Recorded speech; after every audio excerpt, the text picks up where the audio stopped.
ஒரு நாட்டில் ஜனநாயக உரிமைகள் குடிதோண்டு புதைக்கப்படுமானால்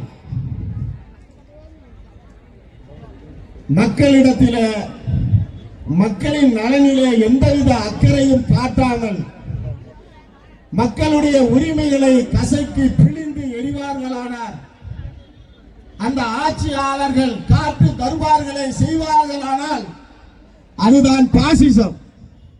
பாசிசம் என்றால் இரண்டு பேர் நமக்கு நினைவுக்கு வருவார்கள். ஒன்று ஹிட்லர், இன்னொன்று முசோலினி. இப்பொழுது நமது நினைவுக்கு வருவது மோடி. இந்த எஸ்ஐஆர் என்ற இந்த திருட்டுத்தனத்தை நிறுவனமயமாக்க, இந்த வாக்கு திருட்டை நியாயப்படுத்த எஸ்ஐஆர் என்ற இந்த சட்டத்தை இந்த மோடி கொண்டு வந்திருக்கிறார். தேர்தல் ஆணையர், தேர்தல் கமிஷனரை இந்த நாடு கேள்வி கேட்க முடியாது, வழக்கு போட முடியாது. சட்டம் இருக்கிறது. அவர் மரணமடையும் வரை அவரை கேள்வி கேட்க முடியாது. உச்ச நீதிமன்ற நீதிபதி, தலைமை நீதிபதியை தூக்கிவிட்டு மோடியுடைய அமைச்சர் மெஜாரிட்டியாக கொண்டு வருகிறவர்கள் தேர்தல் ஆணையர். 2014 ஜெயிச்சாங்க, 19 ஜெயிச்சாங்க, 24 ஜெயிச்சாங்க. ஜனநாயகவாதிகள் அனைவரும் இது சாத்தியம் அல்ல, இது நடந்திருக்க வாய்ப்பே அல்ல, இது உண்மைக்கு புறம்பானது என்று பேசிக் கொண்டிருக்கும் போதுதான் அருமை தலைவர் ராகுல் காந்தி அவர்கள் ஒரு பெரும் அலறலை இந்த நாட்டிலே கோரிக்கையாக வைத்தார்கள். அதுதான் இந்த வாக்கு திருட்டு. கர்நாடகாவில் 1,250,000 வாக்குகள் திருடப்பட்டிருக்கிறது. வாக்காளர்களுடைய டோர், வீட்டு கதவு எண் 0.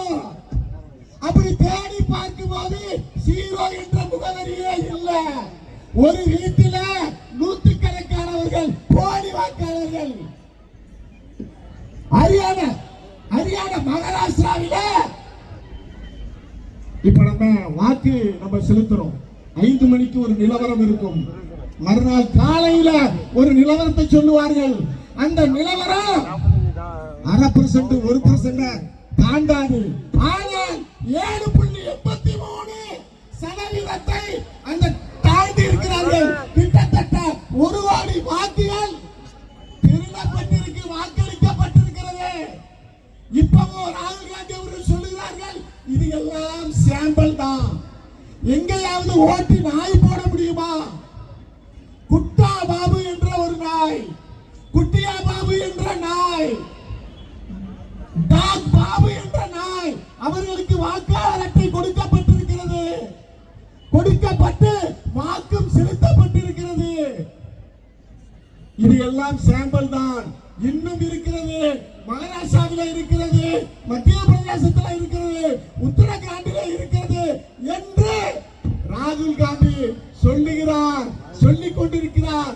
இவை அனைத்தும் தேர்தல் ஆணையத்தினுடைய அதனுடைய தரவுகள் இருந்தால் கொடுக்கப்பட்டிருக்கு.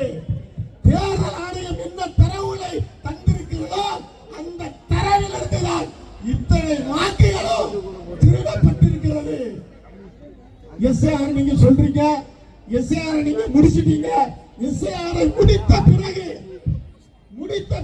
எப்படி டெல்லியில வாக்களித்தவர்கள், அந்த பாஜகவுடைய தலைவர்கள், மாநில பிரிவு தலைவர், எம்பி, இப்படி 3 தலைவர்கள் பீகார்ல வாக்களித்திருக்கிறார்கள் என்றால் அப்ப எஸ்ஐஆர் என்ன மயிருக்கு கேள்வி வருமா இல்லையா?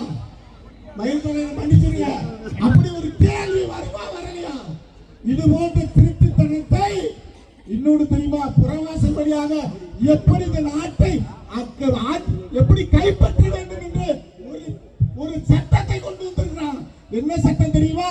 இந்த 71 அமைச்சர்கள், இந்த 71 அமைச்சருடைய அமைச்சரவையில 28 அமைச்சர்கள், 28 அமைச்சர்களுக்கும் பாலியல் வழக்கு இருக்குங்க, ஆழ்கடத்தல் வழக்கு இருக்குங்க, பொருளாதார மோசடி வழக்கு இருக்கு, மிரட்டல் வழக்கு இருக்கு.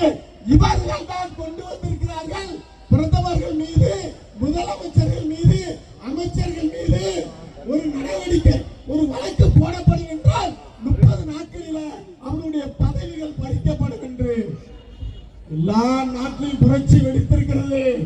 அன்புக்குரிய மக்களே, மோசமான கும்பல் இவருக்கு எதிராக நாம் புரட்சி செய்து இவர்களிடமிருந்து இந்த நாட்டை மீட்க வேண்டும் என்று கேட்டு மனிதநேய மக்கள் கட்சியின் சார்பாக வாழ்த்தி நிறைவு செய்கிறேன். நன்றி.